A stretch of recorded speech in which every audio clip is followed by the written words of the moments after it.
Welcome once more. Good afternoon. My name is Ernest Ayompe. I'm your bilingual associate at PAC Capital, and I'll be your moderator for the next 2 hours. Thank you for giving us your afternoon, and we hope to earn it. So this session is called The Future of SMEs in Trade Finance. I want to be honest about why we called it that. Africa is trading more than it has in years, but small businesses are being financed less, and it's way lesser than it was before the pandemic. Those two facts sit very uncomfortably together, and for the next 2 hours, we are about to know why, and actually also to discover what works. So before we go into it, a few housekeeping rules. So please mute your mics, turn off your cameras, and this is so that nothing should interrupt the speakers. Secondly, everyone should use the Q&A panel at the bottom of the screen to drop their questions. Any question you have, please put it in the Q&A panel, and we will be able to keep it. So for our opening remarks, I would be passing the floor to one of our speakers, Mr. Patrick Anonye. Mr. Patrick Anonye, the floor is yours, sir. Thank you, sir.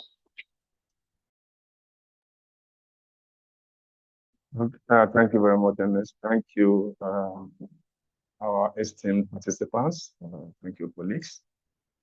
Thank you for making the time to be with us today.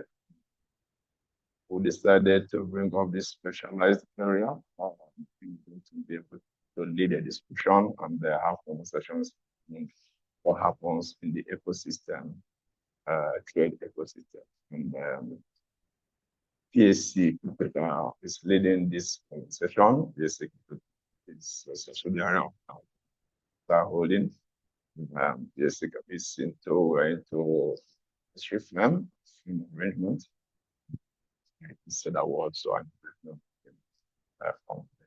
we lead clients to be able to make sure that their transactions are up to date and they are well prepared before they go to the bank or the government financial institutions, to unlock funding. So we are going to be discussing various opportunities because the entrepreneur or global traders that some of us are here, the more you bring up transactions, it's an opportunity, and we want to make sure that the ultimate aim is to ensure that you can expand internationally and have a safe so please, as we move to the next phase of this conversation, feel free to ask any questions, feel free to ask, feel free to share your concerns, feel free to partner with us. Dedicate these few hours so that we'll journey together in this. Thank you very much. Over to you, and thank you. Thank you very much, Mr. Patrick, for that astute welcome to everyone. So we're going to dive directly into setting the tone for the webinar. So why this session? Why is this session very important for us? So here's to shift the problems in 3 numbers, and then I will get out of the way so that our speakers can take over. So first of all, Africa's unmet trade finance demand is around $74 billion. 63% of SMEs, 63% of SME trade finance applications are approved against 80% of all applicants, which could be corporates or sovereigns. And SMEs default rates sit between 8 to 10%. And that has been that for about 10 years. So these 3 numbers say something very specific. SMEs are not defaulting more. They are simply being priced and collateralized as though they default more. So we see that it's a structuring problem, not a credit problem. And these structuring problems have a solution. So here's what we're going to do. I'll spend the next 15 minutes or 10 minutes, 10 to 15 minutes laying down the data for Africa and Nigeria so that we can all see the numbers and look at the perspective from our 2 speakers. So I'm going to introduce our 2 speakers and then go into the pre-presentation.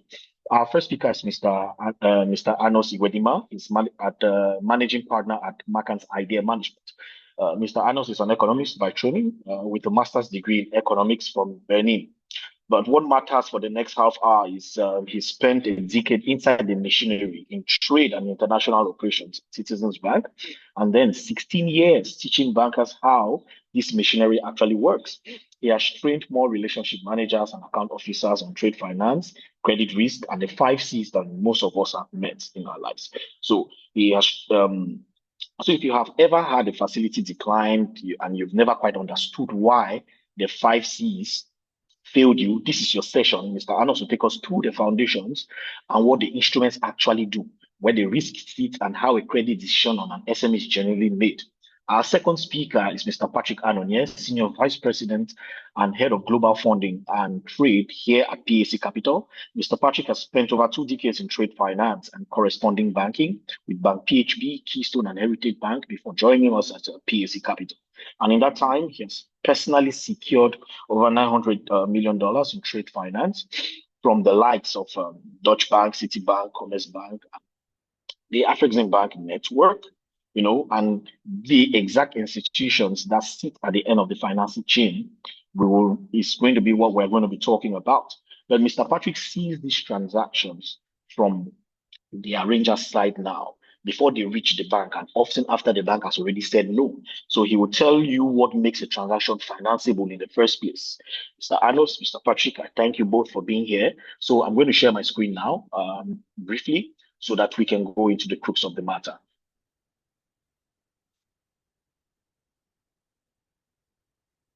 Okay, so I want to believe everybody can see my screen.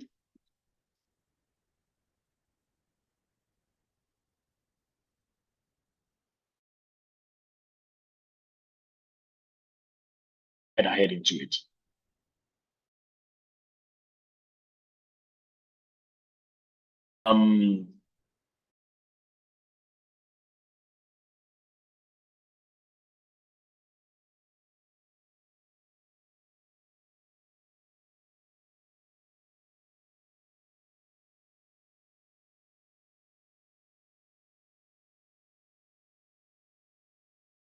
Here on the slide, the total unmet trade finance demand of Africa is $74 billion.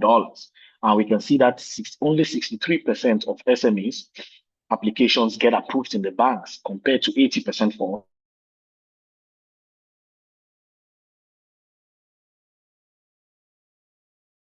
SMEs default rate is only between 8 to 10%. And this has been that for a very long period of time. It has not moved actually. So I want you to hold on to this. So when a firm is refused, 1 in 6 of them stop exporting completely.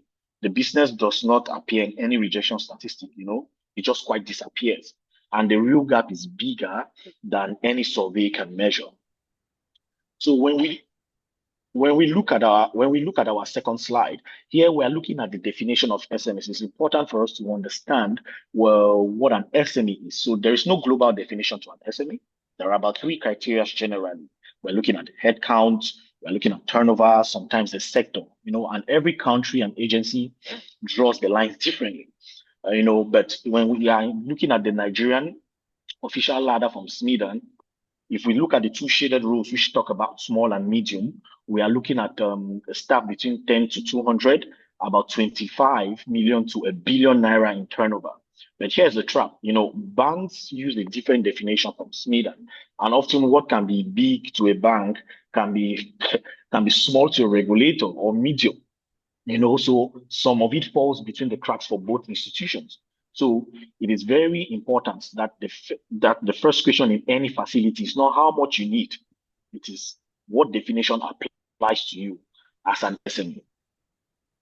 Now, these are the global statistics for SMEs in the world. So we see that because it's not easy to define what is either small or medium, worldwide, SMEs provide 90% of all businesses globally.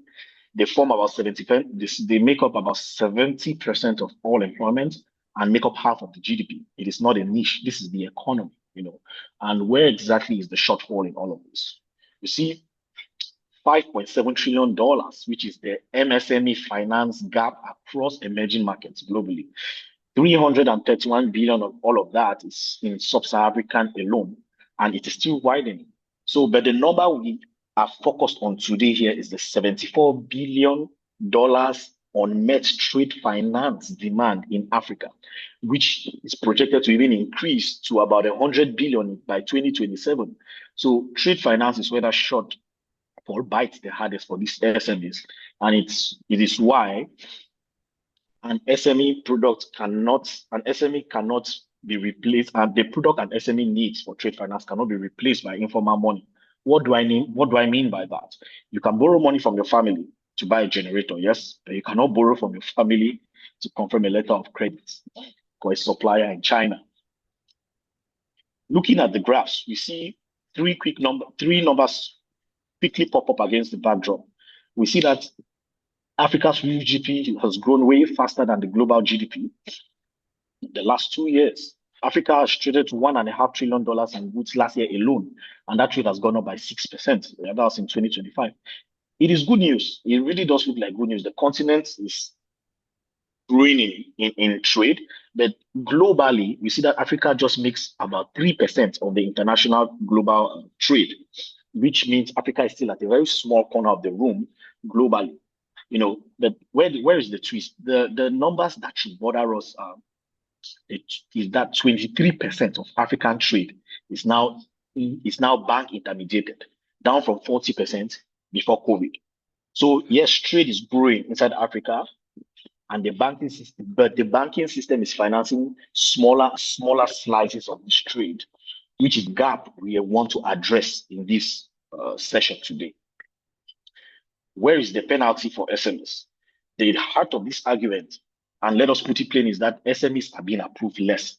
They are priced worse, but yet they do not default more than corporates and sovereigns. The default rate sits between 8 to 10%, and it has been that for a very long period of time. So, see to that 8 to 10% default rate does not justify why 150% collateral and 150% collateral and pricing a loan were a gamble for an SME. That is not a credit problem. It's a pricing and structuring problem. And the structuring problems do have solutions, which is exactly why the next 2 hours, our speakers are going to dive into this issue, which show us why Africa is growing in trade, and yet SMEs are not benefiting from the availability of this capital. They are being priced less. So now we're going to look at Nigeria. The statistics I gave are both for the globe. This is to bring everything I've said at the introduction home. 39.6 million MSMEs.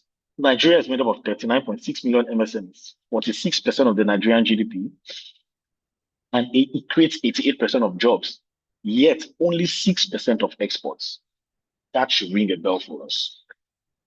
If we look at this, we can already see this is the paradox in the 2 numbers. We see nearly 40 million MSMEs make up the Nigerian economy. An estimated 13 trillion naira financing gap sits on top of them. And this is the economy. But yet, they do not form the export base.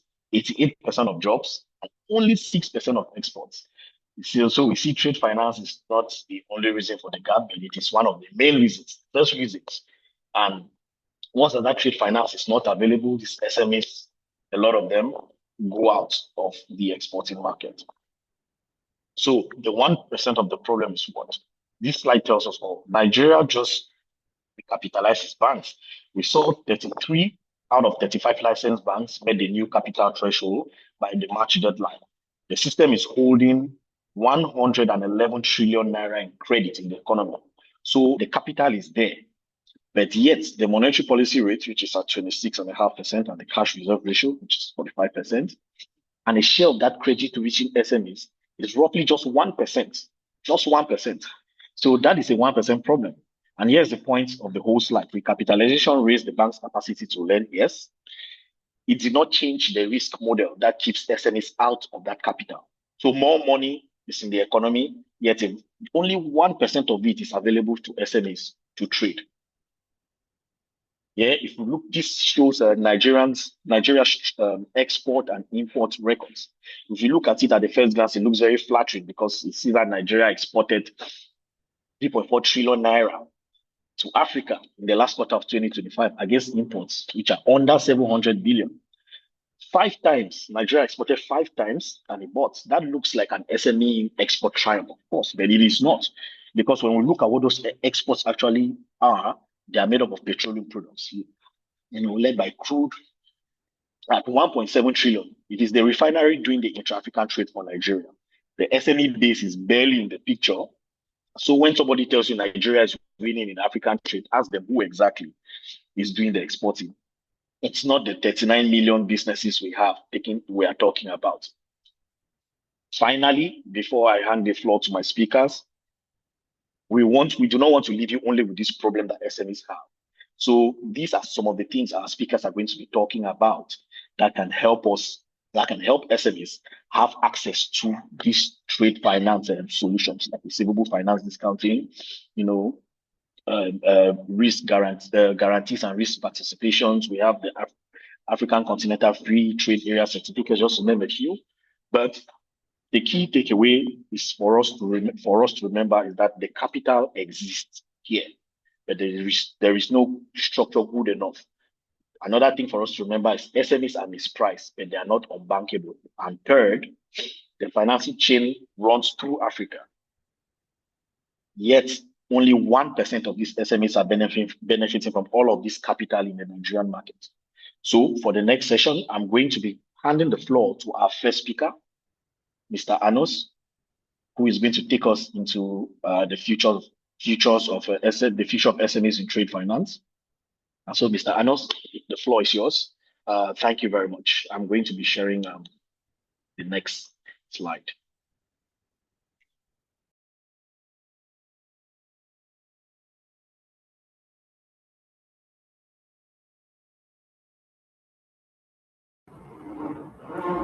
Okay.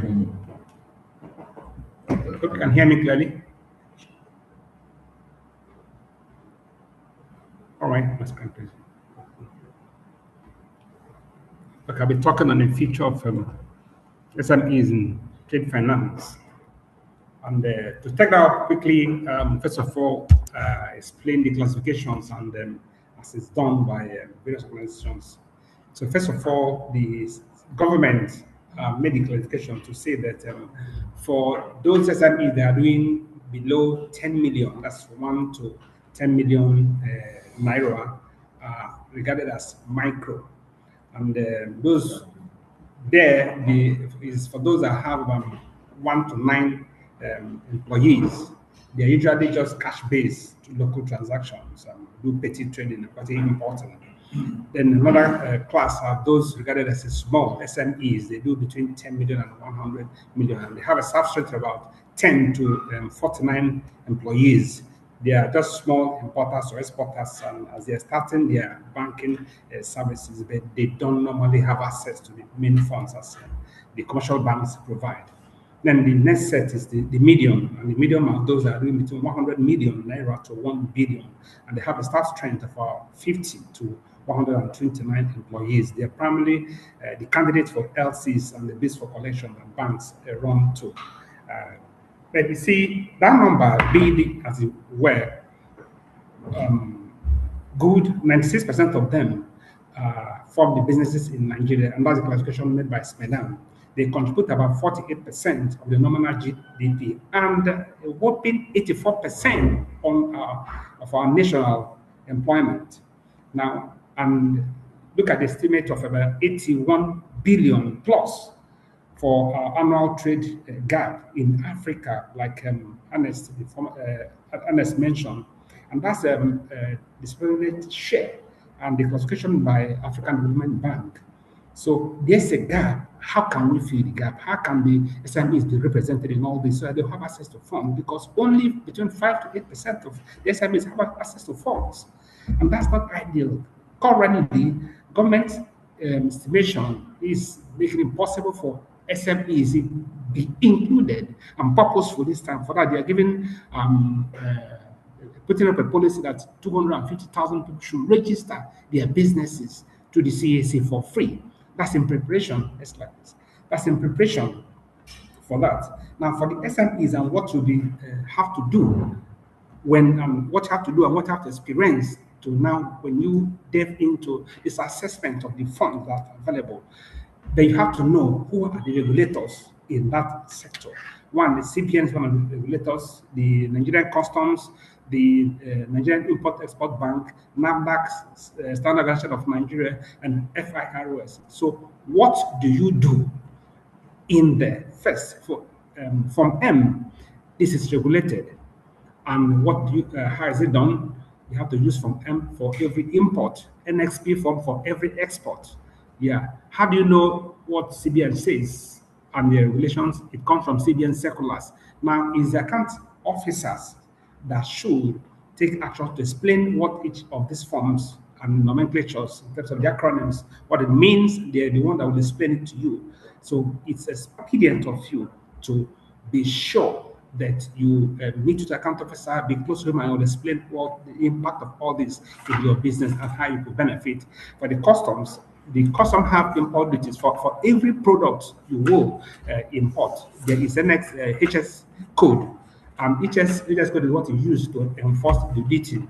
And there's also a duty prohibition list. So the account officer should be able to explain all this, and that will never take advantage of it. Then there's an assistant that should come from Import-Export Bank, and it's the account officer that will explain all that to you, because they provide you guarantee for export, and they provide assistance too.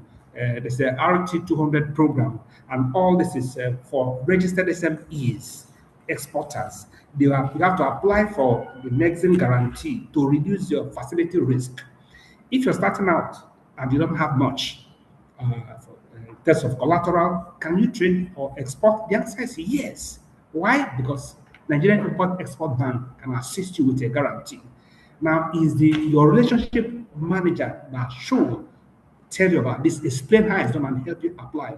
The same thing, you have to have a tax clearance certificate. The account officer will explain to you how to go about it. Of course, you can approach the bank already, and they will help you with these qualifications and processes to enable you to get your own tax clearance. Okay. Next slide.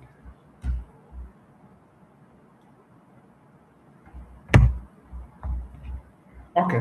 Then there are series of nomenclatures that you should know about. And this nomenclature is very, very important to enable you know what's obtainable, how to go about it, and how to take advantage of it, because they all matter. One, the cash conversion cycle, which is equal to the DSO minus DPO, and all this. Okay, let me explain them. Now, DIO is days inventory outstanding. How many days do your inventory stay out before you finish your sales? DSO, how many days do your goods be outstanding when you sell before you make collections? DPO, how many days do you stay after sales before you make collections? All these matter because it enables you to calculate your cash conversion cycle from the day you sell to the day you collect your money, the day you pay.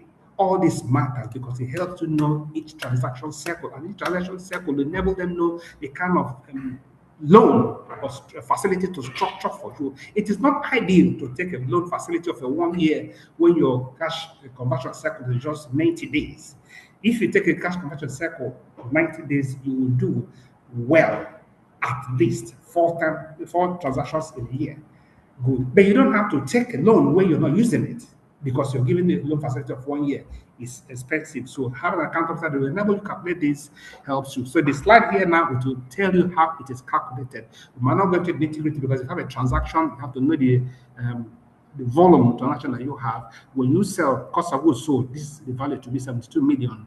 And the inventory before production should be 80 million. Now, when you negate that, when you add the two, it gives you 96 million. And what's the payable? How much are you going to pay? 90 million. If you do all that calculation to give you to know the number of days when you buy, then you sell and collect your money, that's 91.25 days. Now, this is very key because with this, they can structure a loan facility that will fit into this timeline. Then the instruments that banks have, it's important that an account officer will explain these facilities and the one that will suit you, especially since you'll be joining the bank in, yes, you have an account with the bank, but is it a corporate account? And if it's a corporate account, are you transacting with it? If you're transacting with it, what transactions go in? You will be advised that don't put in your personal expenses to your corporate account. All these are very important because they count. So for confirmed letter of credit, who uses it? Bank, it is a guarantor. Bank is the first primary guarantor and it's a high risk for bank. So the SME use it, but it's for import. For those that are not familiar, or for supplier countries that they don't trust you, maybe somebody's in that country and they don't trust you doing business with person for the first time, the account officer might advise that you use this. Then another one is irrevocable letter of credit. On here, they could use it either a site or a user's good, and it's a high risk for the bank. Now, a standard import letter of credit for new people for ongoing transactions, yes, especially new suppliers. For a guarantee, which is could be either performance guarantee or for a bid bond, yes, it's conditional payment, and the risk here is from medium to high. SME exporters could use this in fulfilling their government contract obligations. For the bids for collection, yeah, bank is just an intermediary because the risk acceptance is just medium. It's used for trusted transactions. Maybe a buyer, between the buyer and the seller, they've known each other, they could use this for collection. Then whether they're going to say use document against acceptance or document against payment will depend on relationship.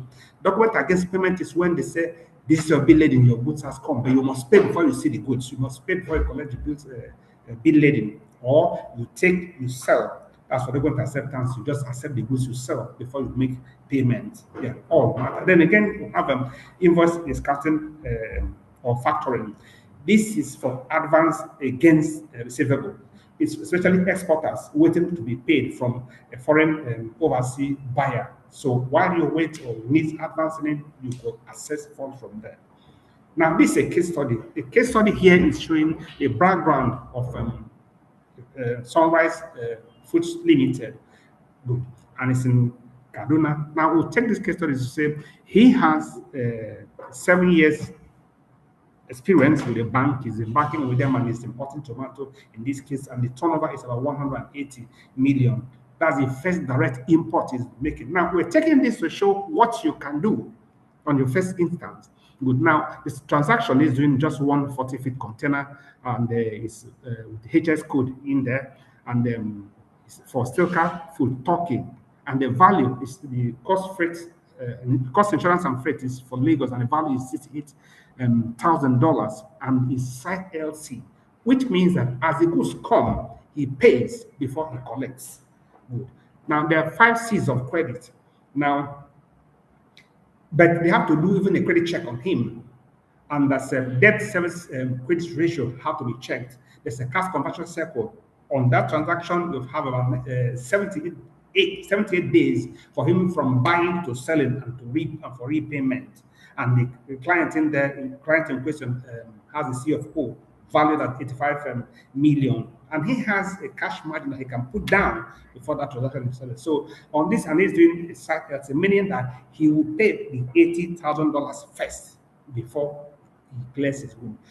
So for a start, they lodge an LC lodge a form M, then open the LC for him Swift, and there's a guarantee there for the client. Now, if we look entirely on that transaction, it's a transaction that went seamlessly because the customer has what the banks require. The key lesson to look at it is that one, the cash conversion cycle is currently fit for an LC. Number 2, the client has 30% cash deposit, and that reduces the risk that the banks are exposed to. And it's a confirmed LPO, meaning that he has a customer that are requesting for his goods that he wants to import ahead of time. So that helps to ensure that the bank does not depend on the guarantee or the collateral is provided. No, they're depending on the fact that he has someone requesting for the goods. So sales is not an issue. KYC has been done, and so this transaction was approved because it's a straightforward transaction. That's a clean, very good case study. Now, we will look at LC proper this time. And the LC proper is governed by uniform customs practices. Now, for a contract, commercial contract starts between the buyer and the seller the moment they agree by themselves, and he's he starts that with invoice. Good. So he meets the bank, takes an LC form M, and fills the form. And with that form M now, the bank will now open an LC for him. The account officer advises, and he does the best first starting. Remember, the LC is independent of their contract the buyer has with the seller. What he understands is the end from MD, the applicant fielding, and the invoice giving the bank. That's what they used to institute the LC. Now, for the bank customer relationship, the relationship there is between the issuing bank, that's the local bank or the applicant, and is governed by the LC application form and the facility agreement, if it's going to get a facility approved for him or not. But the LC itself between the issuing bank and the beneficiary. Good. Then, and this is independent undertaking and is governed by the Uniform Custom Practice 600. The bank must pay if the beneficiary exports the good to Nigeria and he has a compliant document. So bank only deals on document and not the physical goods. Okay, these are the technical terms, and for the UCP 600, the Act 4, what it says, it talks about the contract itself. Act 5 talks about the document versus the goods. For the bank only deal on goods, only deal on documents and not the physical goods. Article 14, Article 16, Article 20, and even 28, they all talk about this availability of the LC and when it expires. Examination of the goods at the standard, it must take only 5 days. When the document comes from abroad to the Nigerian bank, the bank has only 5 days to examine the goods. And then the bill lading must be in sync with the LC that was instituted. There's no term that will change in the bill lading. Everything as it is explained and described in the LC is what it must be in the bill lading. The certain insurance must be 110%. And how all this will be, it must be advised by the account officer. For a site LC, once it comes, the compliant document are okay. Bank has between 3 to 5 days to check the document and make sure that it complies as it is in the initial LC. Good. Then, if it's a user LC, users here means that the client, that's the applicant now, will be able to take his goods, sell, and have probably up to 90 days or 120 days to sell them before he pays. He repays the money. Probably he has a confirmed LC, and the bank to put their own guarantee. But here, if the relationship between the buyer and the seller is not too close, then this confirmed LC is critical because it must be added by the receiving bank. They'll be the one that will add this. That's a situation where the Nigerian banking rating is low abroad. They might insist on this also. Then there's a revolving LC. It's reinstated automatically after each drawing. When you draw a part of it, it resets itself back again, and it's cumulative if it's unused. All right. Next slide. Okay. Now, good. Now, for Swift messages, as a transaction, we won't bother you with all this. But what we just said that once it's transmitted for a fresh LC, they use MT700. For all amendments, they use MT702. If they send the LC afresh and the receiving bank to acknowledge it, they use MT730. So these are those nomenclatures. For standby letter of credit, they use MT760. So these are nomenclatures that borders more on the banks. Good. Now the issuer, these are compliant documents, and this is key. Documents, once LSC is established, documents coming representing the goods that's being shipped must comply. The issuer must be issued to the beneficiary named in the LC, not an affiliate and not an agent. The address must be as written by the applicant, who is the buyer. His exact name and the address must match as it is in the LC. The good description also must be exactly the same thing. So the LC description must match what's in the bill lading. No addition, no subtraction. Currency must, and the amount must be the same thing. You can't establish an LC in dollar, and when your bill of lading coming be in euro, it will not be accepted.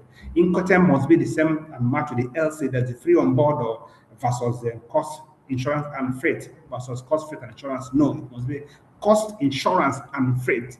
They must all reflect as insurance requirement. Now, again, the quantity. There's a given margin that's allowed, but it must not exceed what the LC says. Tolerance clause should be there, and if it's there, and if you have goods, let's say, for example, 1,000 units of a given item, it could be 1 10% higher or 10% lower. If it's 10% higher, if the importer or the applicant must be notified of the difference. If he's notified of the difference, then he will either accept or reject. If it's accepted, fine, then he will sign up for that on the document that we issued to him. Then again, the pricing must not change, as it should be as it's specified in the LC. Invoice must reflect the exact same price and in the units. Then the common discrepancy, usually the extra unit, for example, UV dryer unit added. This is a discrepancy, even if the goods are correct. Another common discrepancy again is usually the name. When they say the name should be the customer's name, that's the issuer. You can also have shipped on board notation. It must confirm that the goods loaded on the named vessel. You must check receipt for ship alone, not if you say received on ship alone is insufficient, then the port of loading and port of discharge must be clearly written as it is in the LC.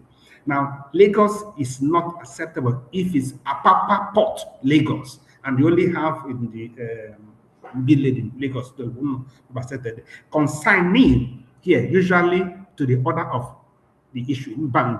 It must ensure that the issuing bank is one that will have control. That way, you'll be able to determine what the instructions are, whether it's deferred or not deferred. These are very key because that's what leads to the control the bank has to protect every party. Then the shipment date must not be later than the latest shipment date in the LC. Freight in LC requires freight prepaid. LC must show freight paid by the seller. With a full set, all documents in there must be 3 sets. Every document must be 3 sets, and no one must be missing. Then endorsed to order. It must be assigned to the bank by the shipper.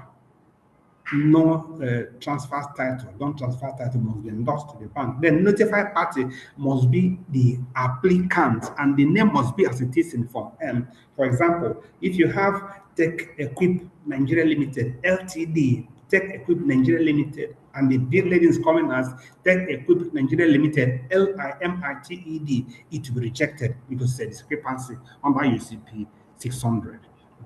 Now, LC, now this, okay, looking at how cost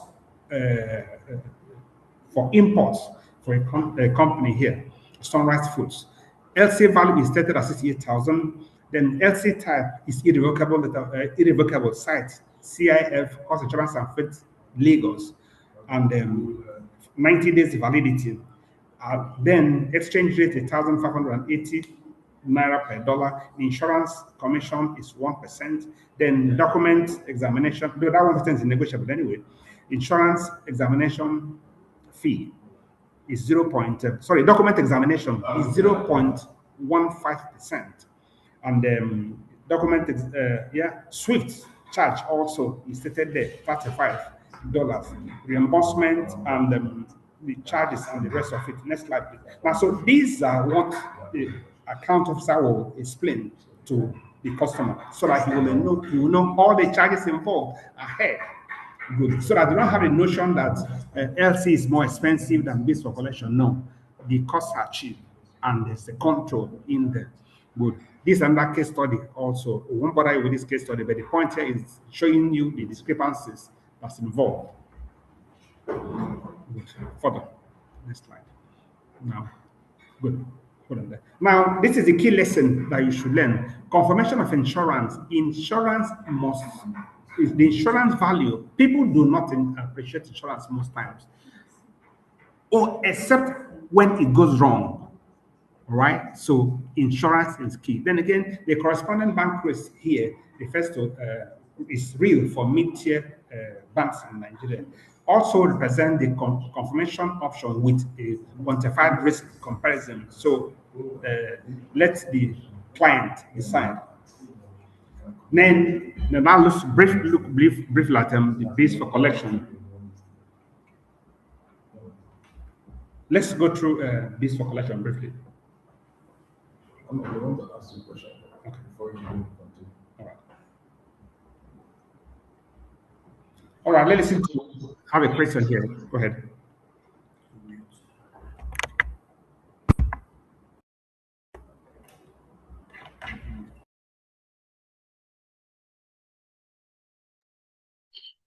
Okay, Mr. Anos, thank you very much for some of the presentations on letters of credit.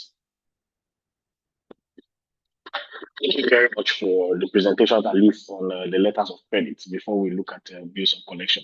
So, for an SME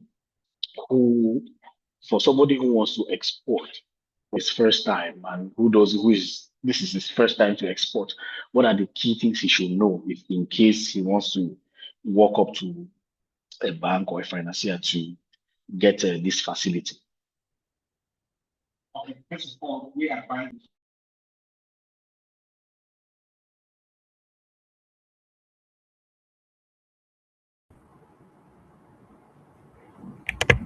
All right, thank you. So the first thing is to ensure that you have a corporate account. You separate your personal account where you make your daily business transactions from one you make your daily personal transactions, your food, your household issues separate.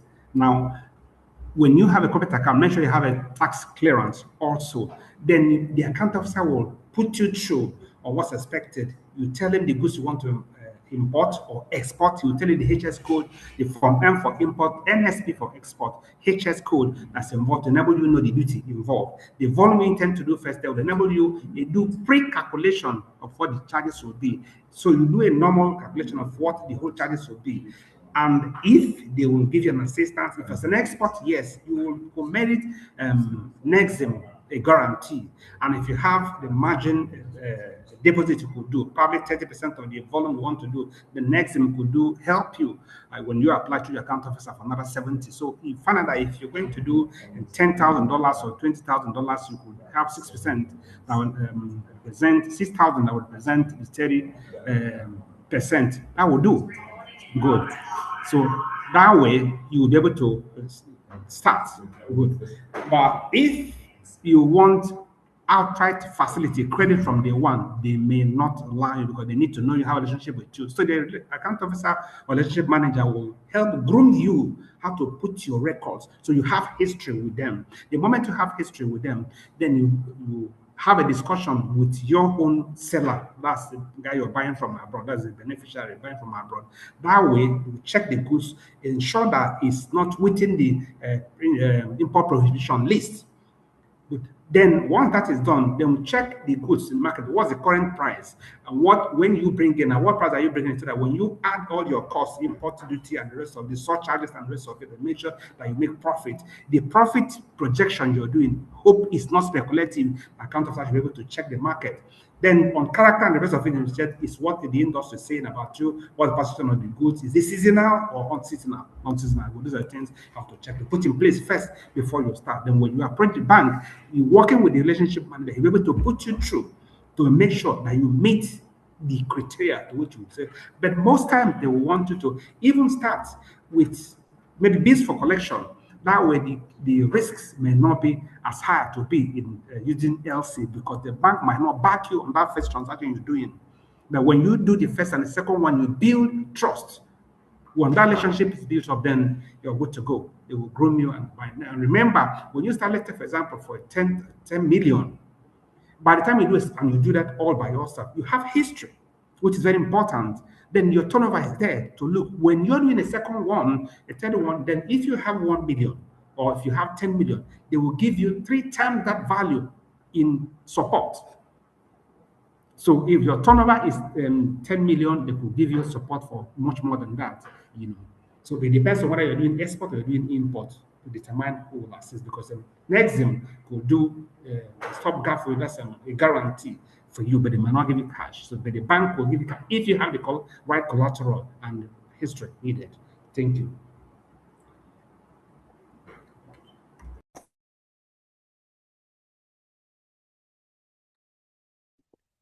Mr. Anos, thank you very much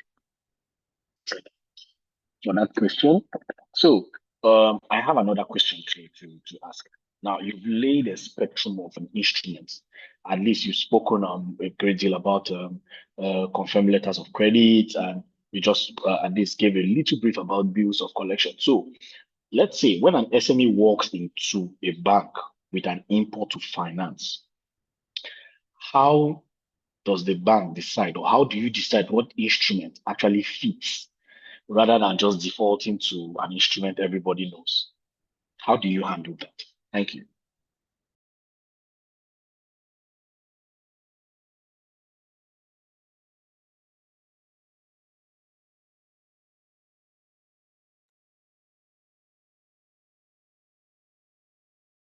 Okay, thank you very much, Ernest. I think I will take that question.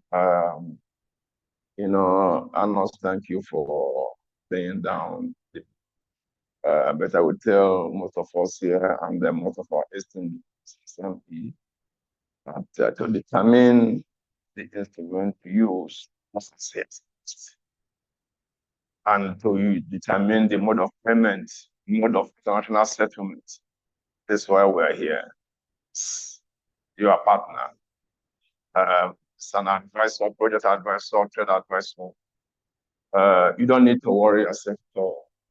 When you bring an SME, as an entrepreneur, as a global trader, when you bring your transaction to us, you don't need to take it to the bank. That is where the mistakes are.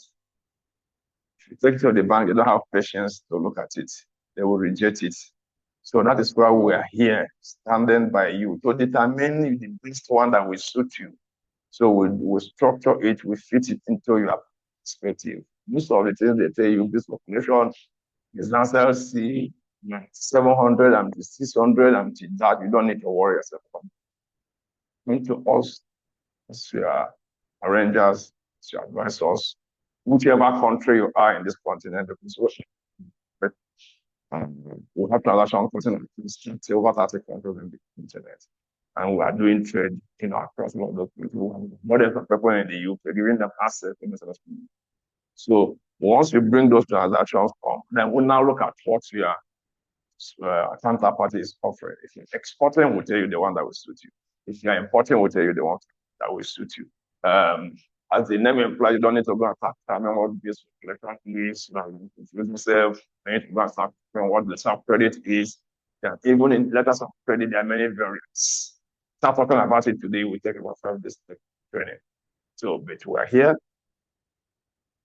position partners to ensure that we provide a bespoke solution, financial solution to you, to be able to polish it, to be able to upgrade it, to be able to harness the opportunity you have to get you prepared to unlock any institution, and I mean any all over the globe.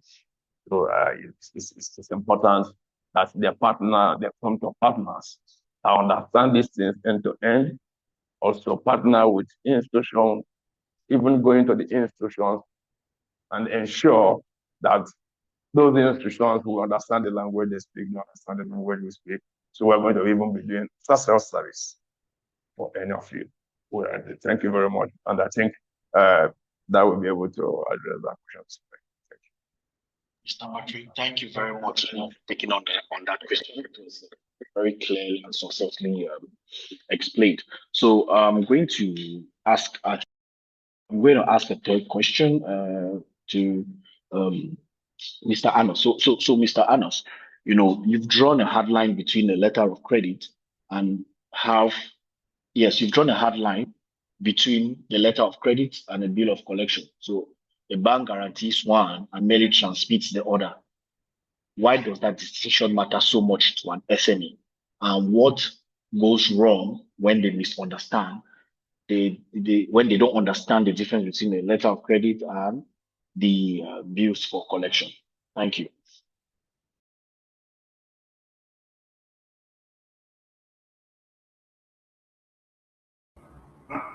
Did you understand the? Yeah, sure. Did you understand the question?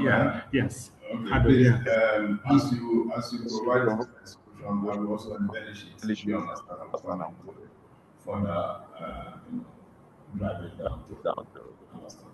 Okay, that's fine. Okay. Hope you can hear me clearly, right?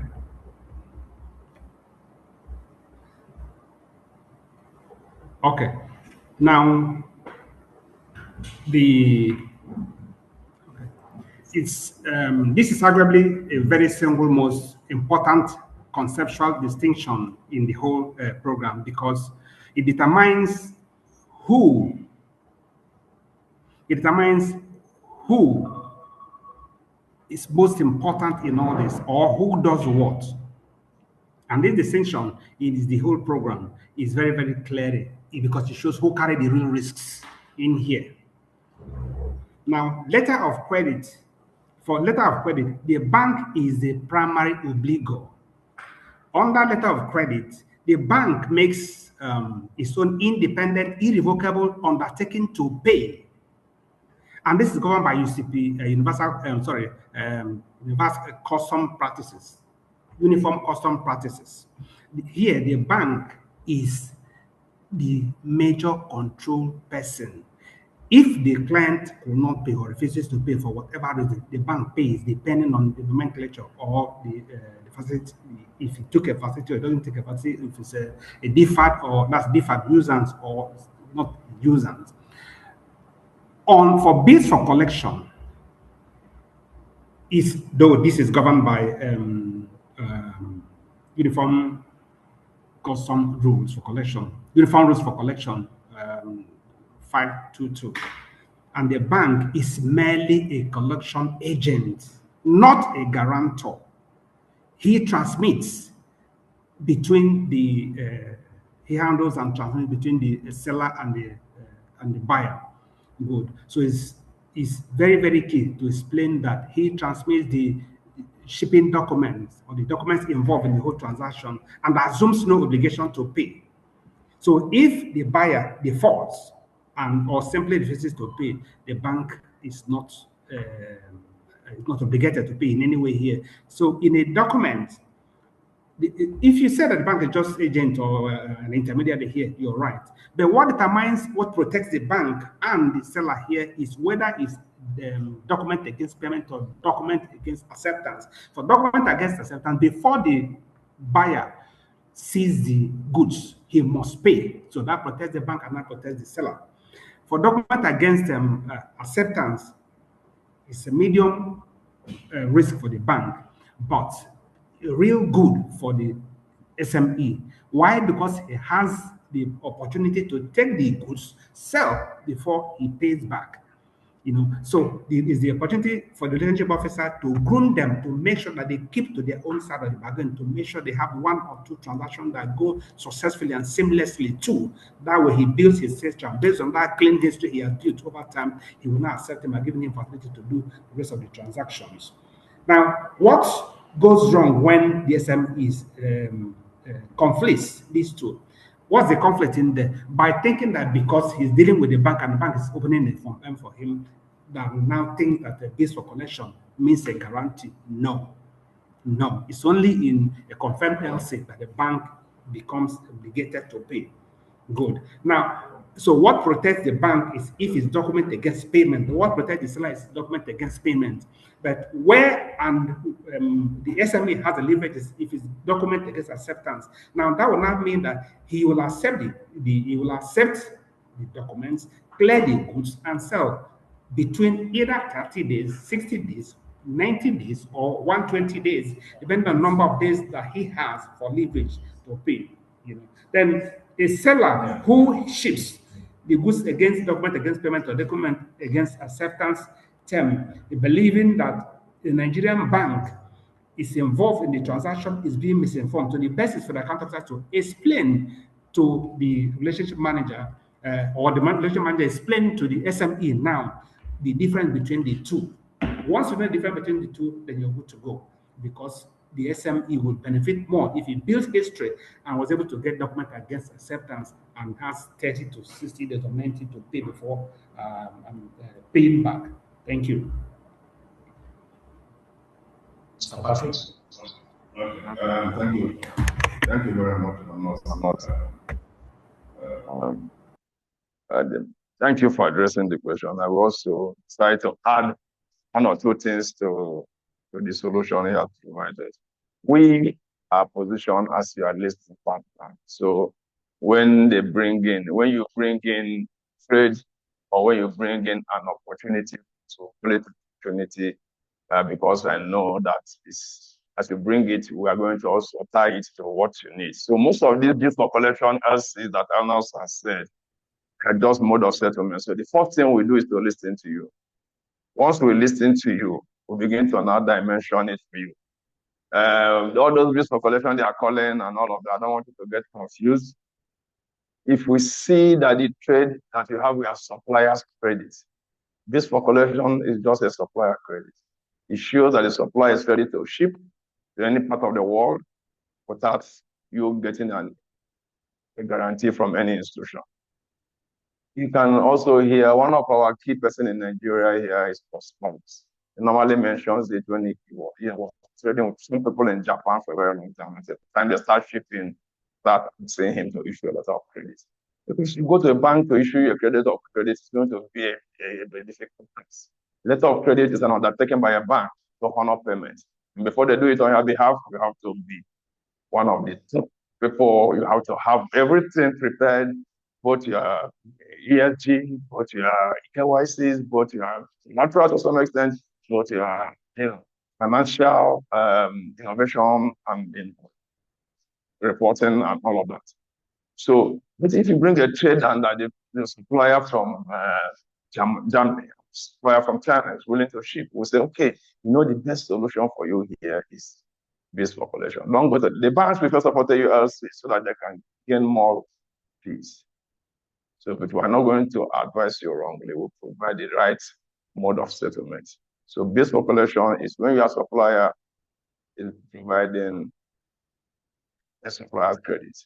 While letters of credit is when he doesn't trust you and need you to get a financial institution to stand by you in the event that he shifts and you're not able to settle it. So that is how you will know. It depends on the financial dynamics. But that's why you don't guess and just carry and take yourself to the institution that will not listen to you and provide us. So there are many variants, there are many solutions, there are many other mode of settlement that will be advancing to you from time to time. Just to support what Jesus said. Thank you.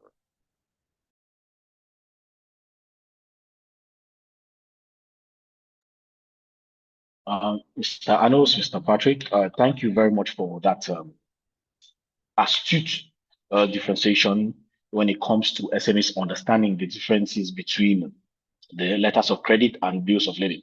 Now, to shift the conversation properly, we've looked at the technical aspects of some of these financial instruments or solutions SMEs can use. Now, Mr. Patrick, to you, we want you see these transactions before they reach the bank, So the SME will need to understand the whole art of structuring, preparing, and looking at the trends that can affect their ability to render their transactions successfully. So I'm going to hand the floor to you to set that tone because people have questions for you. They want to understand what are the things they should be looking at to make their transactions bankable, how can they prepare it, and then also look at the trends that are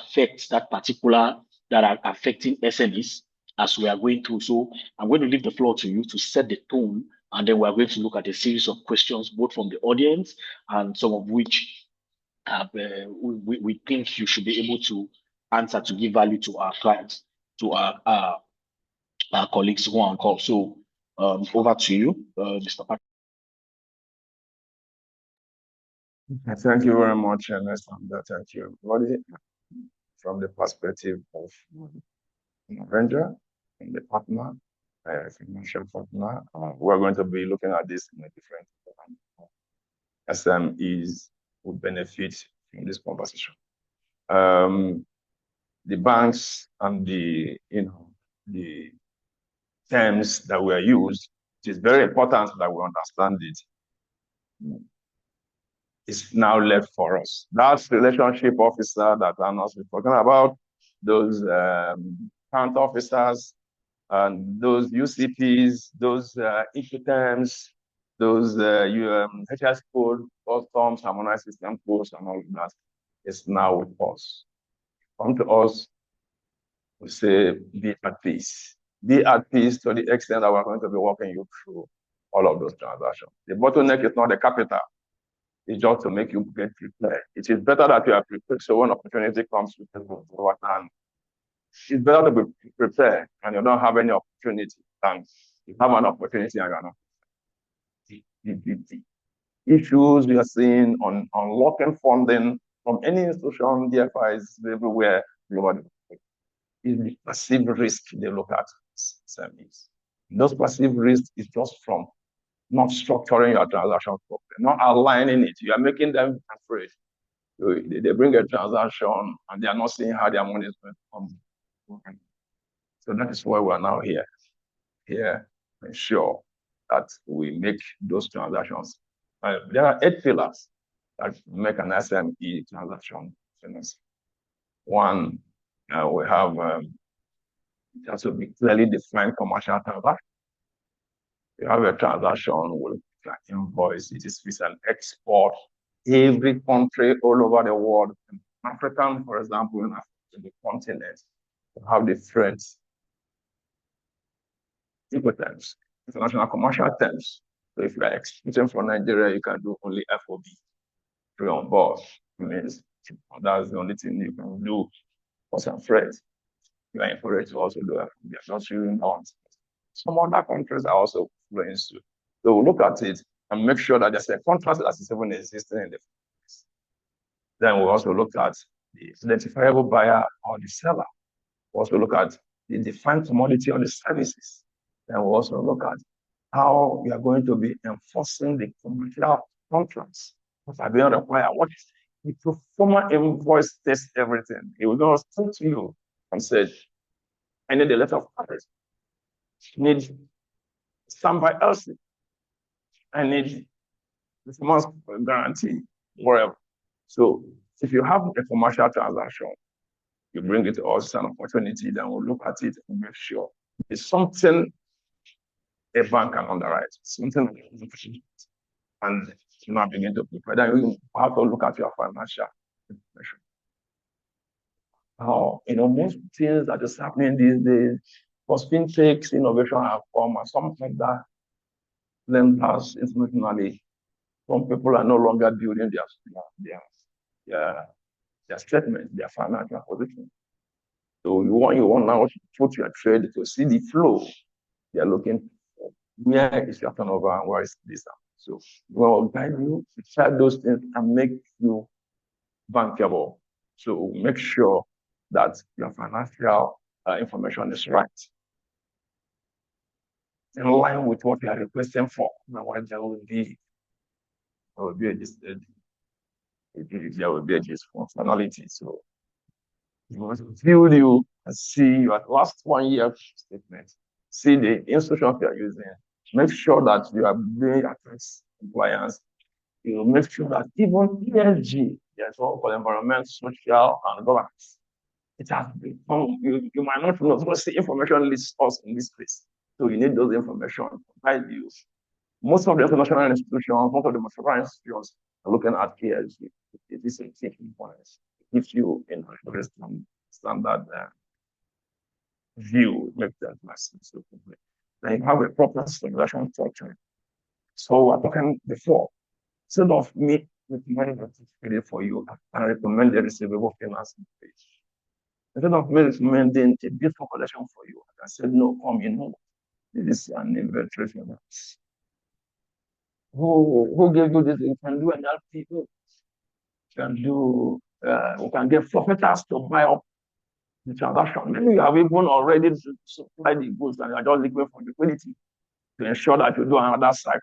Then we will pick forfeiters, prime institutions that are going to be doing forfeiting things. So we have to properly ensure that all these things are well structured. First, if you go to a bank and say, give me loan, the loans are very, you not afford it. People don't want to do that. We want to make sure you write the right instruments. Because if you have a strong letter of credit also from another country, who can use it to de-risk that transaction that you want to do. So those are the things that we look at that you might not understand. It's not everybody's fault. Even the people in the bank might not understand it. But it's a special area. Even the account officers that are coming to you, they are not their core area of core competence. They are going to sell, but you need experts to be able to guide us smartly in this space. Then we have other risk mitigants that will be provided for you to allay the fears of any financing institutions are going to support the transaction. So our credit insurance in the continent, there's an insurer called ATD, African Trade and Investment Development Insurance. It's a lateral institution, it's a lateral insurance company. Who partner with most of the global institutions all over the world. All over the world, I mean all over the world. So, I mean, you have a partner that is going to be talking to the banks, talking to the insurers, talking to different partners on your behalf to ensure that, you have what. Then we look at governance about compliance, KYC. These days, we just onboarded about 2 people from Burkina Faso, 1 from Morocco in the UK. They don't need to see them, they don't need to see their office because they are prepared. You need to bring your interaction, you need to embrace digitalize it. Very important. KYC has become a very key issue. You need to be in the space where they can view you and view your rights. You might think it's not achievable. It's very, very achievable because we are now in the global digitalization and digital system, building your digital capacities, putting your transactions and company, in the digital space for them to access it. Take for example, in those days, people were doing maybe you always the National Council. You don't want to go to, let me say, Britain or Canada to go and do your security. They will say, bring the certificate. No, now this year nobody does that. And they see your result and they don't know everything. So you need to also prepare your trade in that way. Trade is preparation. If you prepare it, you get it right. Digitalization shortens the process. It saves you costs. Most importantly, it makes you embracing the readiness. Then it gives you all of these things also provides us assets. You are not seeing sellers or buyers that you don't know before because they are bringing you together in a very system that's transparently done. So you see markets, you see people that are demanding for your goods, see customers that you want to buy from, you can assess them, you can test them, you can make it aware. So if the demand is going, the counterparty will pay the worthiness, everything gives you access in the market. So you can see another thing that is very strong in all of these things about partnership and ecosystems. We are as PAC Capital Holding, we have a shareholder structure, and we have partnerships and collaboration mandates, different DFIs and multilateral institutions all over the globe. So we bridge the gap between your local bank, and those are going to support it. And most of these institutions also actually have, funds that are dedicated to some areas you might not know. Those are the things that, so fintechs and all of that are also very, first in that. So we have trends that is shaping the future of SMEs. SMEs in trade finance have a huge opportunity. They have future. So it's in the question whether they have a future, their future environment. The future in trade finance will be kept by digitalization. I come there again. Digitalization, financial innovation, and stronger public-private partnership. And even regional trade integration help to shape the future of SMEs. And you need to tap into it and seek knowledge. And digitalization can overflog it. Then we talk about a rise in fintechs and alternative lenders.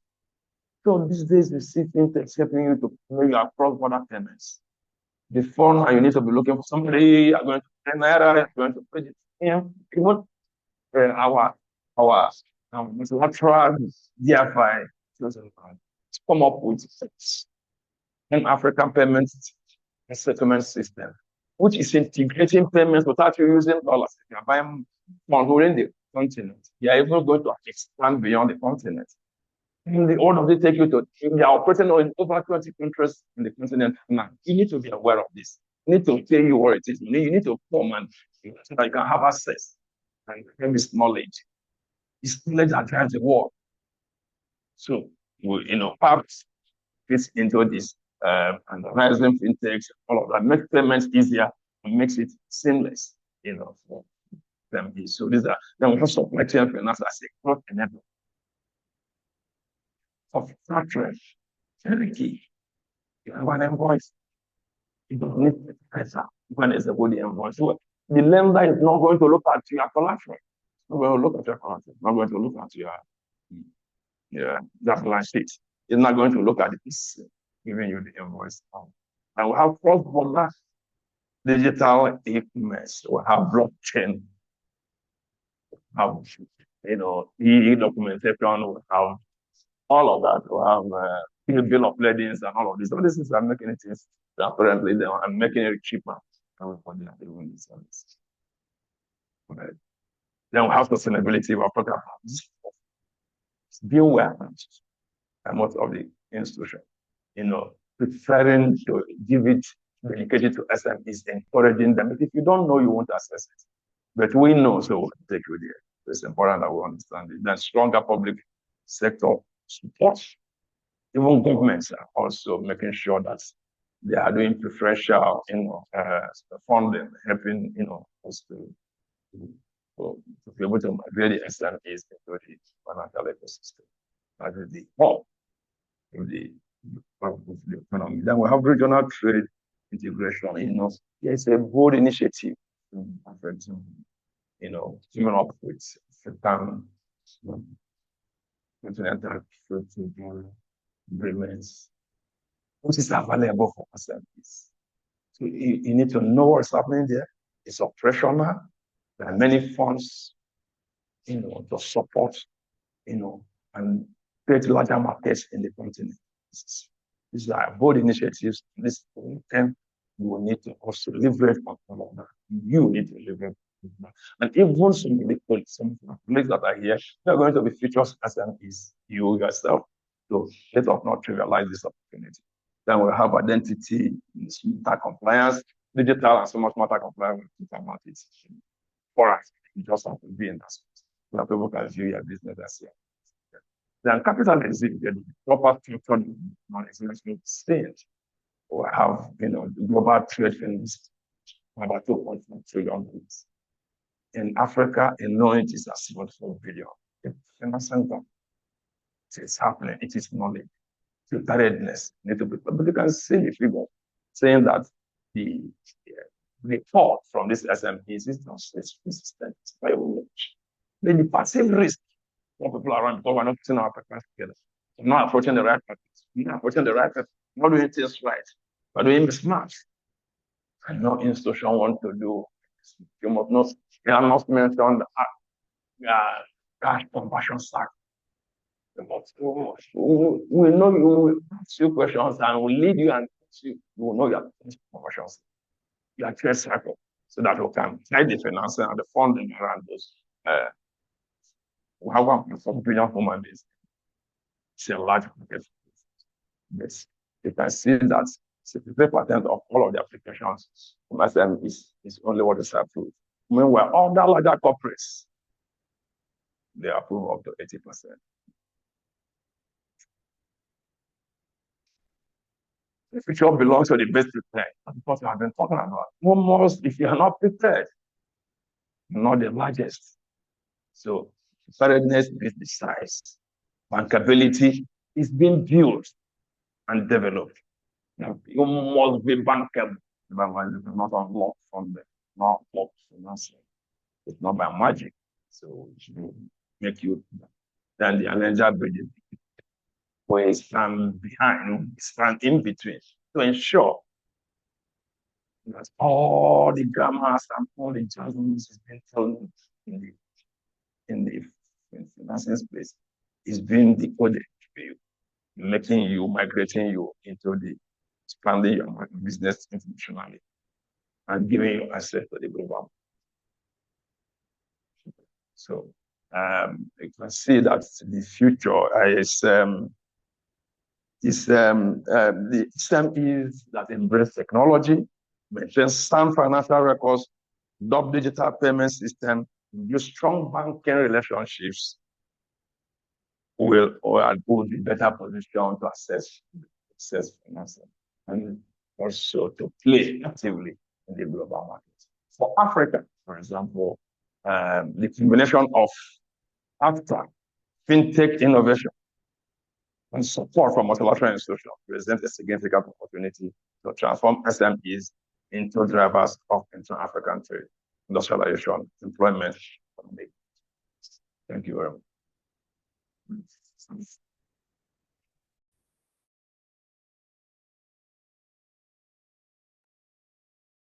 Mr. Patrick, thank you very much for the in-depth description of what makes SME transactions bankable, and also what are some of the trends that are affecting that. What are some of the trends these SMEs who are interested in these trade finance solutions? What should they start looking at? What should they start paying attention to? What are some of these drivers they should take advantage of to align themselves properly to benefit from this trade finance solution? So, for those who have questions, please do drop your questions in the Q&A box, and we'll be able to address them.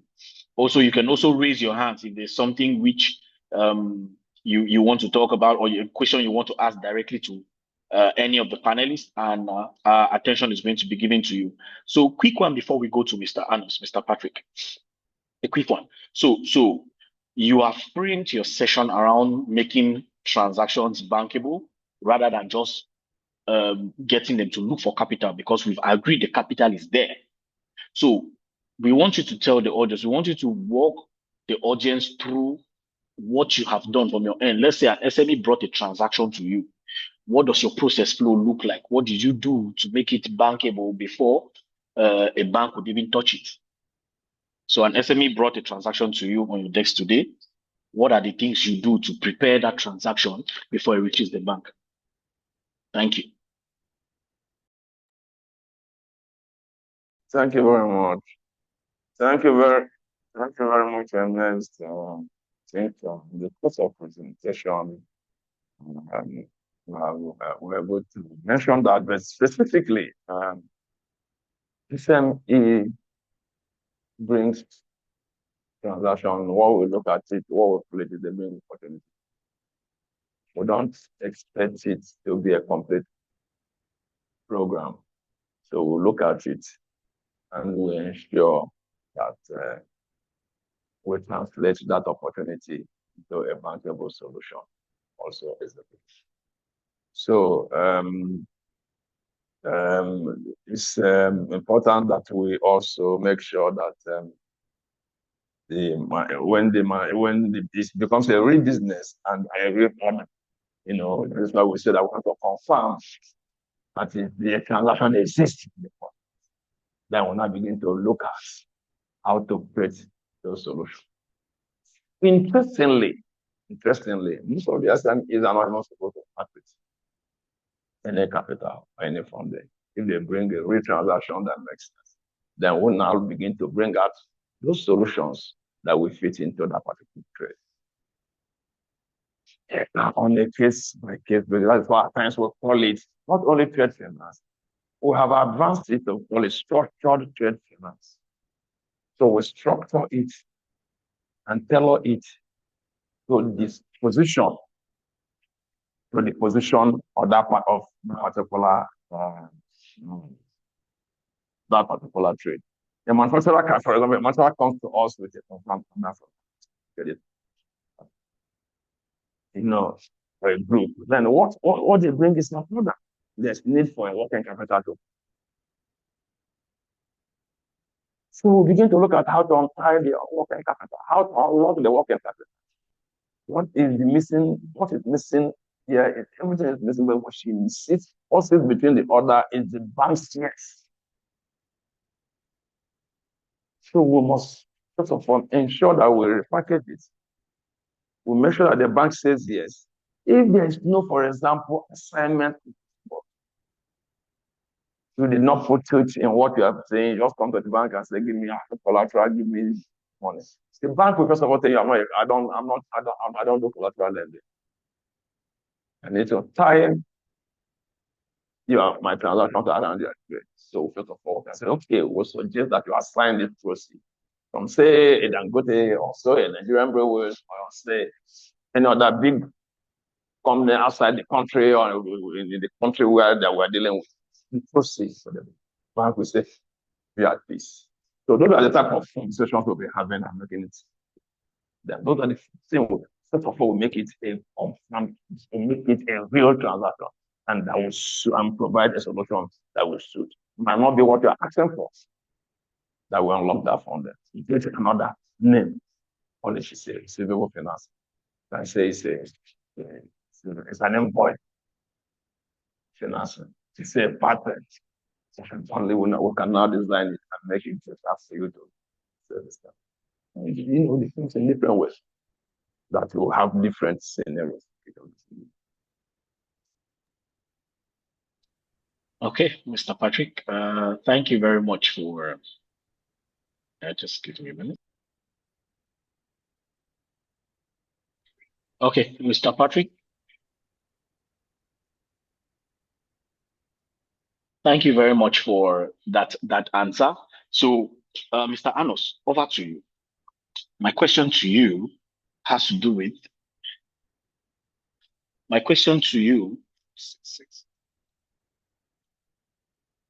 Okay, can you hear me?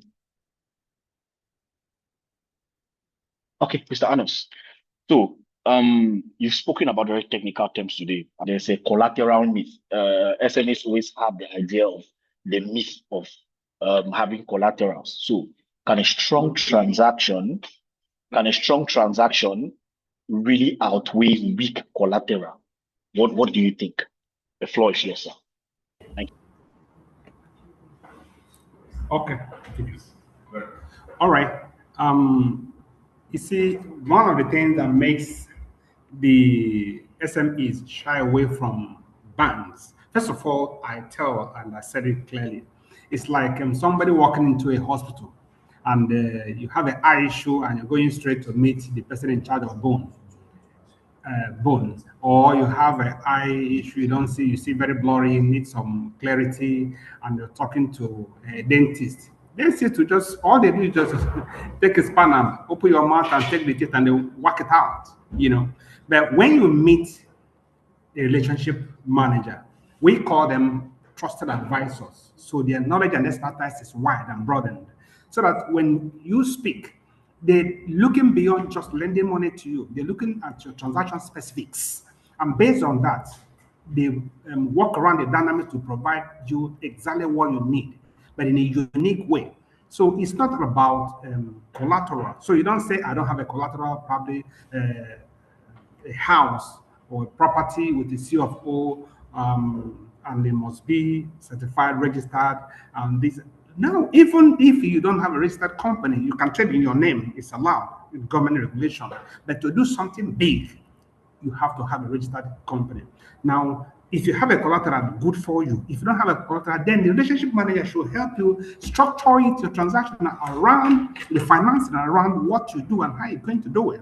In some of the case studies we explain up there, I will explain a few things that you're not doing. Now, a confirmed letter of credit could help you, especially for if you're doing an import.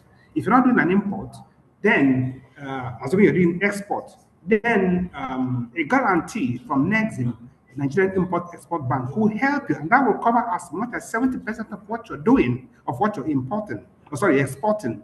So if the other 30%, you could cover that. So if within that 30%, you have a collateral that could cover it, fine. If you don't have, then we'll look around.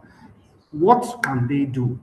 Yeah, and you could walk around you getting probably 10 or 20% funds from the Red Cross. We could trigger it off, and you can access that fund because you're expecting funds from outside. What if you're doing import? They could not say, okay, what are you going to sell? Can you get an LPO? So they tie it around your receivable. So company is you're supplying the goods to the company. So that's what they're going to look at. Then which other structures can they look to for your goods to enable you to sell for contract? Now, so they could substitute here you are weak in terms of collateral, because if you have something that could be converted, could be sold quickly, that will be self-liquidating, it will help you, and that makes it easier for you to access the funds required. So you must be open to your account officer, explain from end to end of your transaction, the complete circle, so you know what can he suggest. Can he suggest an LPO or help you get a major distributor that will take off part of the goods or give you funds ahead, and as you clear the goods, take it straight to him on the value, or invoice discounting or factoring. Any of this is possible. But you see, if you don't have a relationship with a bank, you won't know all this. Then again, if your relationship ends at just deposit and you take your money as a when due or when you need it, you won't have this experience services from a trusted advisor. So that knowledge is key. For the trusted advisors among you that are listening on the audience today, you see, you can't shy away from reading, and you can't shy away from the industry. Basic places we should get your knowledge on a daily basis is what's the trade, like a stock market talking about. Do you have Economists as a magazine where you read what happens in your country and some other countries? What's in the trend? So you have to look out for information and absorb. Just be like a sponge that just takes the information. Once in a while, you squeeze out to take out the unnecessary ones, and you take the most basic as required of your strength. And your strength is the industry where you play, where you have expertise. That should be your strength. So give or take. Then you should also know the conversion circle for each good, cash conversion circle, so that you advise the SMEs on the best way to fit his transaction on the facility that you have. Remember what I said, it must not necessarily be outright lending. There's a way you could help them to structure the facility and to sell. So it will not be all round tied to a collateral if it doesn't provide a 150% collateral as the CBN has required. The transaction cannot go. No. Telling a customer no outrightly is just what I want in a loan. He turns around and walks to your competition. And your competition takes it easy, listen to him, and structure his transaction to a way it will fit him. So fit is the key word in this transaction today.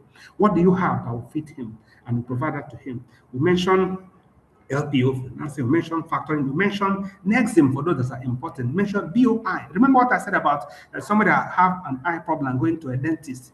You can't have a transaction that you need Bank of Industry that will give you 1 digit, and you're going to a commercial bank that will give you 2 digits interest. That's a misnomer, a mismatch. Good. And there's still Bank of Infrastructure. I can bet that most of you don't know, except for those that work in Lagos and not the way that will see their office. Yeah. Besides, they are not well spread, and it's never mentioned anywhere. Bank of Industry and Bank of Infrastructure. They are here in Nigeria for those that have a big, but for those small SMEs, BOI could help. Yeah, factoring could help the transaction. LPO help transaction for those at NASA, and NIRSAL for those doing agriculture transactions of selling or exporting agricultural material. So those are the things you should know and how you structure the transaction.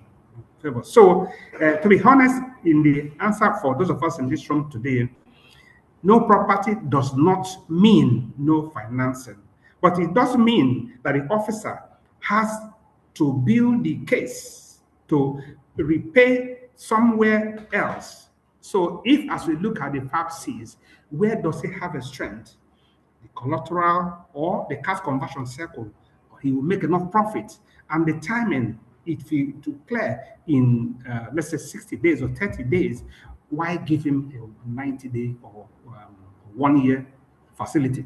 It's a mismatch. It will be more expensive for him. So it's for you to advise him on the next best way to do each transaction. Thank you.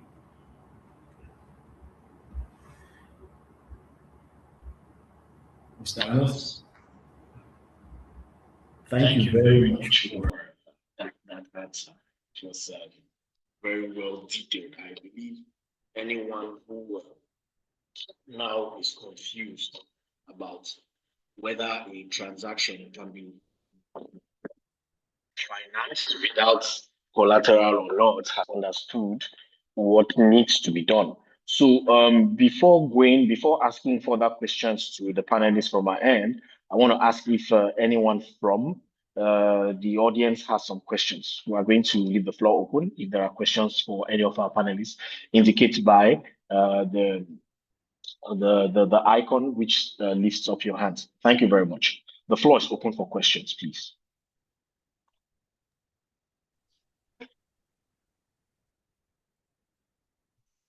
I think it's important that we ask questions.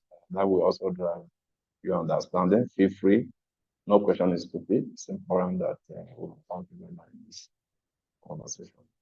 That will only make it interactive. And that should be more of what the objective of this webinars. Please make your questions. Whether you're an internal person, external, anywhere in the world that you're coming from, please feel free to ask. In this ecosystem, there's no question that you are welcome. Thank you.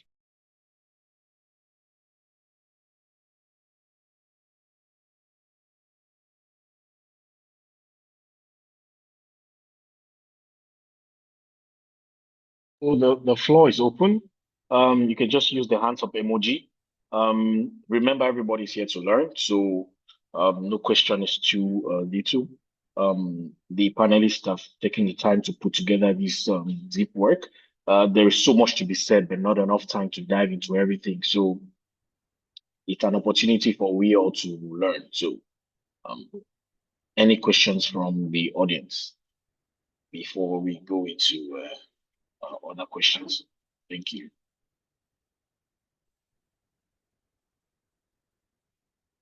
You can just use the hands up emoji or type your question in the Q&A box.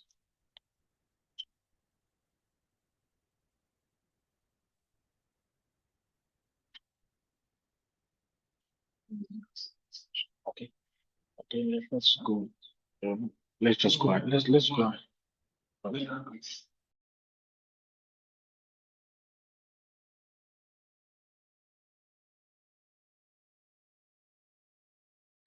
Okay. Nobody with a question. We are still open to. Okay, I think in the Q&A panel. Okay, so we have Mabel Okereke. Thank you for this insightful session. I want to get a view of the panelists on warehouse receipts and how SMEs can leverage same for financing. So the question is issued to both panelists. Mr. Patrick, would you want to take this first, and then Mr. Anos? So please, Mr. Patrick. The question is, I want to get a view of the panelists on warehouse receipts and how SMEs can leverage these warehouse receipts for financing. How can SMEs leverage warehouse receipts for financing? Thank you. Thank you very much, Mabel. That's a very interesting question. Warehouse receipts is part of what is used in trade or international trade to unlock financing. It is like using a warehousing agent, a warehousing collateral manager, whatever it is, in our space. It's not becoming too common in our area or in our continent because of trust issues. But across the Europe and across the globe, warehouse receipt is used. At times you hear what they call, maybe they normally use it under agricultural financing. It's what they call it, green clause LCs, green clause this, the usual housing. Once the goods is in the warehousing, you provide a receipt. You can be advanced some money from it. You would have heard about red clause. Red clause is also an advance payment in a lot of credits. Then the same thing with green clause, where you have a warehousing receipt and you are being advanced money because your goods is already there and all of that. So in our own space, okay, we have collateral managers that do not put in the collateral warehouse. So, but it's becoming very weak also because of issues. You might have something in the warehouse, they bring a receipt before you know it, there's different, there's things. So most financing institutions are no longer using it as a strong collateral to advance funding. They need to be very sure, or they appoint somebody that they are trusting is going to manage it. fine. It is an instrumental law still existing. Thank you very much. Mr. Patrick, thank you very much. Mr. Anos.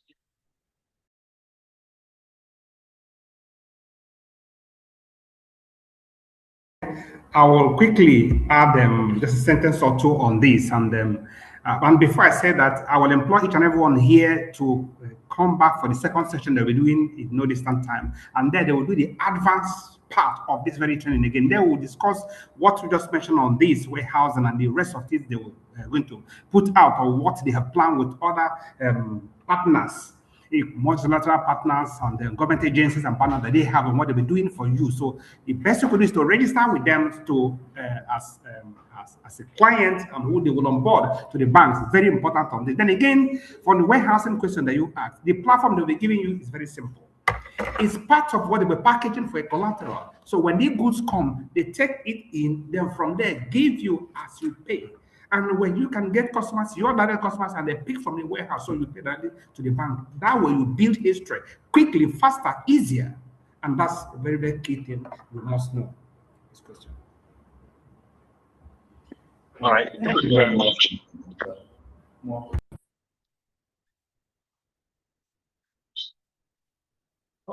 Mabel, I want to find out if you're satisfied with that response from. All right, I see you're very much satisfied with it. So we know there are many more questions, but we have just 10 minutes left for this. As Mr. Anos has said, we will be organizing a second one, hopefully, and looking forward to you guys joining. So just to wrap it up pretty quickly, we know this is a time for us to close. There are very few things for us to take away from this. The capital is there, and there is no structure. Nigerian banks are holding 4.65 trillion of new capital, and what is missing is a structure that makes SMEs bankable with no collateral. So number two, SMEs are mispriced. They are not unbankable. We've seen that 8 to 10% default rate does not justify the collateral coverage and pricing that Nigerian SMEs face today from the banks. And number three, the financing chain now runs through Africa. We've seen 6 of the top 7 confirming banks for African issuers are African, and we have PAPS, which is live across 28 countries. And you can build that chain in the continent. On one request, which is really the whole point of this session, bring us the transactions before you take them to the bank, not after the bank has said no. And almost everything that can be structured has to be structured early. Without much ado, and I want to, before closing this properly, I want to hand the floor to our Managing Director, Mr. Humphrey Oriaki, for the closing remarks. Thank you very much.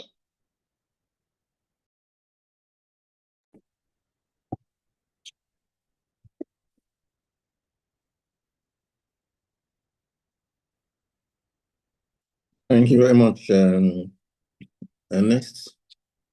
The session will be very, very insightful. But I would like to thank so very much, especially our guest speaker today. I would not mind, I will have to call you Professor of Trade, Mr. Godima. So thank you for making our time, spending almost 2 hours with us. I want to say that we do not take this for granted in any way. We appreciate you. And I hope next time, like Oliver Twist, we may need to also call up on you to do something similar in this regard. So thank you so much. Patrick, your co-panelist, well done, and God bless you. Our chief host, Innocent Yompe, and the team who are also behind the scene, whose faces we have not seen. There's also a lot of work going on behind the scene. I want to thank you all, and especially for our attendees, all our guests today. We appreciate you all for making our time to join the session. I also believe that you have learned a thing or two from this very insightful section. Even though this session will be closing, I would say that it's not closed. You can still reach out to us, ask questions, and we'll provide clarity. And as NSF said, anything that can be structured, we'll be able to structure it. And you can always reach out to PAC Capital. And along with our team and partners across the globe, we will provide a solution that you do need. So on this note, I want to say thank you all and God bless everyone for making our time to attend this section. Thank you so much. Ernest, over to you. DMD, thank you very much. All right, DMD, I want to thank you very much for the closing remark. As it were, there is so much to be talked about, so much to be addressed, but not enough time to do it. So I want to thank everyone who has been able to dedicate some of the time today to join us on this training, to learn a thing or two, and to be able to share it and take this knowledge and practicalize it. For those who do not know where our offices are located, we are at number 8A LC Femi PS, Victoria Island. And we are looking forward to receiving your transactions, to help you structure them, to help you arrange them, make them bankable so that you can benefit from the different types of structured trade finance solutions the banks have available. Together, we can do this. Thank you very much once more for your time and have a lovely day. Goodbye.